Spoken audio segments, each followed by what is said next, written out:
Nairobi. It is now emerging that the water that swept away at least 4 villages in Mai Mahiu, killing more than 50 people on Monday, had gathered at a blocked railway culvert for days before finally breaking free and flattening everything in its path.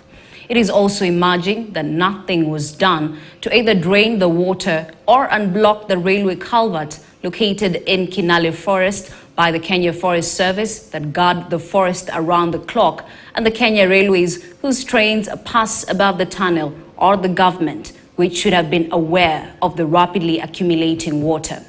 Our reporter David Mudoka has returned from Mai Mahiu, where he visited the culvert that had been mistaken for a dam, to find out whether the deadly tragedy could have been averted, as well as to witness the trail of death and destruction left behind by the raging waters in just 20 minutes. These still images were taken a few days before the 29th April Mai Mahiu floods tragedy at the now infamous railway culvert inside Kinale Forest in Old Kijabe. The images show vegetation surrounding the culvert and potentially blocking water coming from the highlands from passing through and flowing downstream. In the days leading to 29th April, KTN News is reliably informed that water from the heavy rains and storms witnessed in Old Kijabe settled here, turning the blocked culvert into a kilometer-long dam. On Sunday night, landslides witnessed in Old Kijabe also deposited huge boulders and logs at the culvert for many hours. Not equipped to handle such a heavy mass of debris and water, the culvert gave way in the wee hours of Monday morning.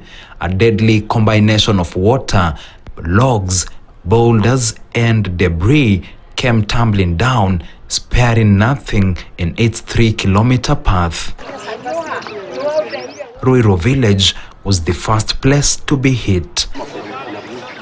Most of the villagers here were asleep at that time and had no time nor chance to save anything, including their lives. Tukasikia pupu pupu pupu pupu pupu.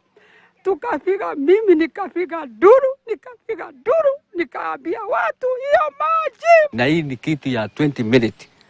Alafu tukasikia mambo imeisha. Kuja sasa ndio tulikuta wenye wameadhiriwa na manyumba imeshafagiliwa, hata hatukujua specific ni wapi, shauri haionekani. Permanent houses built in the 70s and 80s were flattened in a matter of minutes, while those sleeping inside were buried underneath, some alive. Hakuna mtu mnafiki wangu, hata walika yangu, hakuna, wote wanaenda na maji. Hata tuna hiyo mama ule tunaasana naye Jumapili saa 12 ikikuja tukawashana na nikamwambia kumekusha, usiku umeingia, enda na mimi niende. Akakuja, tunaagana na yeye, hata leo tutaona na bikuni na yeye. Sija kumuona tena, nilisikia alichukuliwa huko, alitolewa huko. Ukiangalia pande hii ni kulikuwa manyumba, hakuna nyumba hata moja za mawe. Hapa chini unaona hapa kuna vitu hapa. Kulikuwa jamaa ameshajenga nyumba hajaingia. Na ilikuwa imefanywa finishing. Yote hakuna. So ukiangalia hapa kulikuwa majumba ya za mawe. Lakini sasa unaona ni nini iko? Ni mawe. Cars were dragged more than a kilometer away. This white Prado was forcefully carried and left here by the raging flash floods that hit this silent village in the wee hours of Monday morning. Out of more than 20 houses, only one house miraculously survived the wrath of Mother Nature.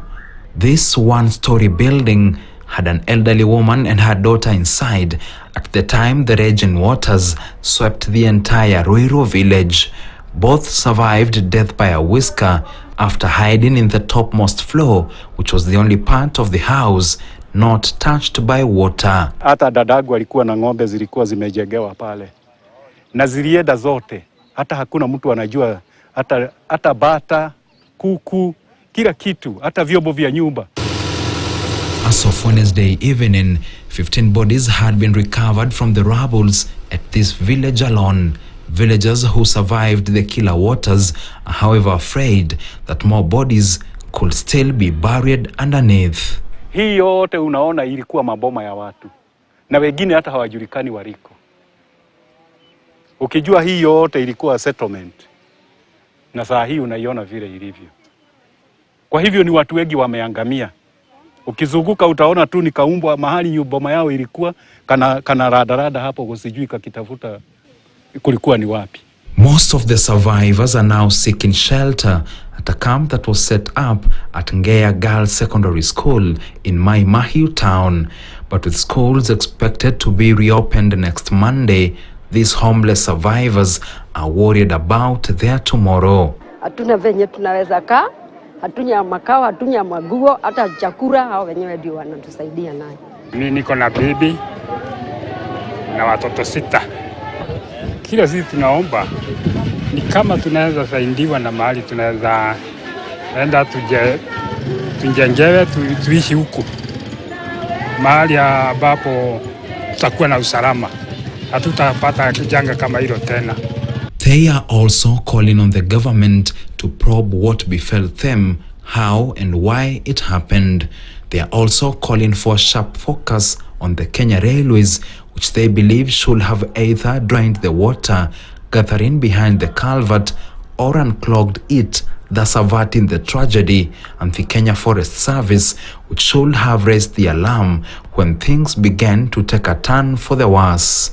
Our attempts to get to the top brass of the Kenya Railways to hear their side of the story were unsuccessful after our calls and text messages mostly went unanswered for the better part of Thursday. In the wee hours of Monday morning at around 3:30 a.m., water that had silently accumulated here for days broke the banks and forcefully went downstream, sweeping everyone and everything on its way.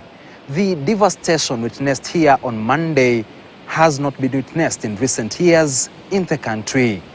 David Muthoka, KTN News at Old Kijabe, Kiambu County. Thank you, Muthoka, for that report. Now, a section of the Nakuru Eldoret